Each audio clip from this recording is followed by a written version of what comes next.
King to help us, to help us. And look what you did! You killed him! You... Oh! I love that boy! Can't you breathe into my daddy's mouth and bring him back alive? I want this war at home to end. Here with me, but there's nobody free.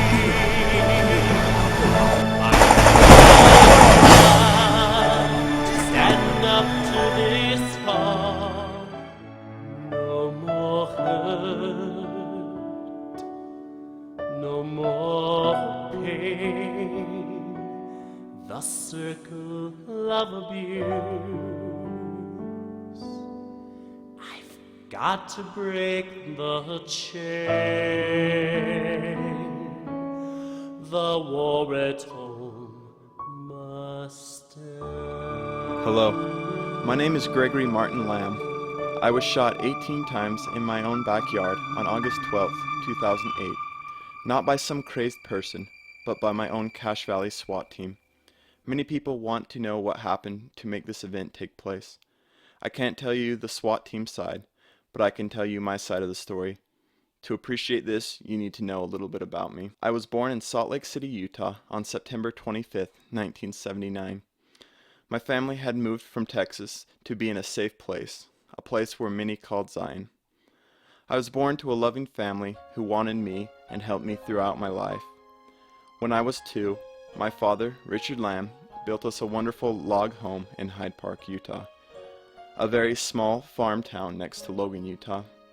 A sign leading into the town reads, "A place for families." Hyde Park is where my great-grandfather had farmed and lived his life, and where my grandfather had grown up. As a child, I played in my yard, had picnics, jumped on my trampoline, took care of my farm animals, and did all the fun things rural life offers. I was very tender-hearted and always worried about how people and animals were being treated and loved. On my first day of school, my mother put me on the school bus because I thought I was brave enough to go by myself, but she knew I wasn't. I was glad to see her driving behind the bus to the Sunrise Kindergarten in Smithfield because she had always made me feel safe. My mom was always there for me throughout my life. My other schools were North Park Elementary, Cedar Ridge Middle School, North Cache 9th, and Skyview High School. As I grew up, I learned to love skateboarding. I found a used ramp that we had purchased and put on our land. I like to live fast, to go snowboarding, ride four-wheelers, motorcycles, camp, and go to our cabin in the mountains. I love the feeling of air swooshing by my face. The freedom that comes from blasting my four-wheeler down the little road in front of our house was great. When doing stunts that I was in control of, I never worried about broken arms or scrapes on my body. The need for the feeling of freedom drove me to great heights. My mom had me in church most Sundays, learning to be a good Christian. I liked the part about being a good individual, but as I got older, the 3 hours of sitting in church grew hard. Sitting still was just hard for me. Some of my friends like video games, but I'd rather be blasting through the air on some kind of sport vehicle rather than playing games.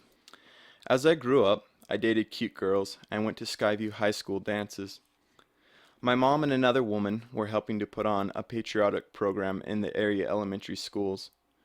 Mom wants us kids to be proud of our heritage and the Constitution and wanted our family to be united for times ahead. When I walked into the auditorium, the kids were waving flags and singing, "I'm proud to be an American."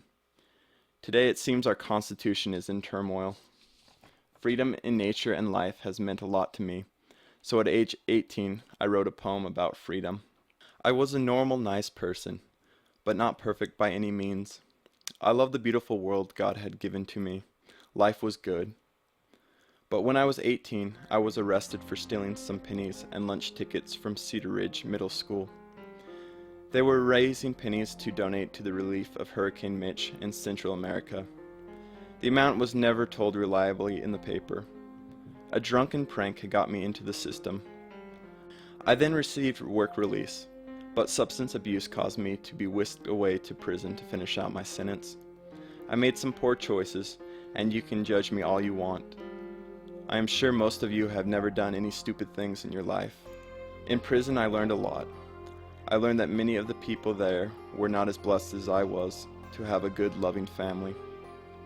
Lots of them were there for doing stupid stuff, and many more for serious crimes. In my opinion, educating those people and giving them a loving support system would have better served the community. Just making them pay back their debt in a respectful work environment and helping them to realize people care for them and can see potential in them would have been a better use of taxpayers' money. That wasn't an option for most in prison.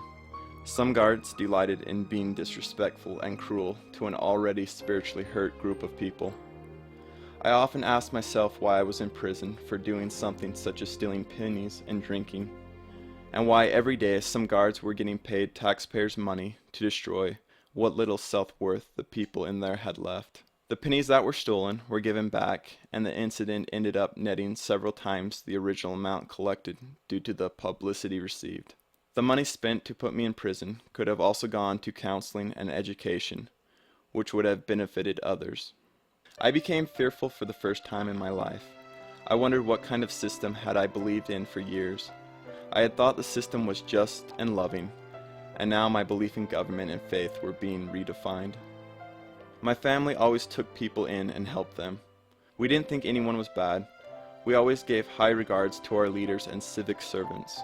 Had we been wrong? When you're sitting on a church bench and being reassured that righteous people are leading and protecting you, you feel safe. But in prison, those words were just words. My mom and brother came every couple of weeks to visit me. My mom has multiple sclerosis, and getting around was hard. But lovingly, she would be there with a loving smile and a listening heart. I had always been listened to, respected, and loved. When I got out of prison, I could not just get any job because I had a felony. Others in prison had no family support, but my family helped me get an apartment and get a business going, a siding business. I became the father of the best child in the whole world, and he is a great mom. He was the light of my life. My whole family adores Ashton. Before the shooting, I decided to move home with my family. I had been drinking too often and felt I needed help from AA to get control of this before something bad happened. I had so much to live for. Before my shooting, I had just barely moved my stuff into a storage shed, and I was home in my old bedroom, the room I had gone to many times for years. I was happy to be home. It's funny. I feel something bad was going to happen to me. That is why I came back to Hyde Park. I needed to be somewhere safe. Safe had always been in my room, in my home, in my yard, and with my mom close. Wow, how things would change.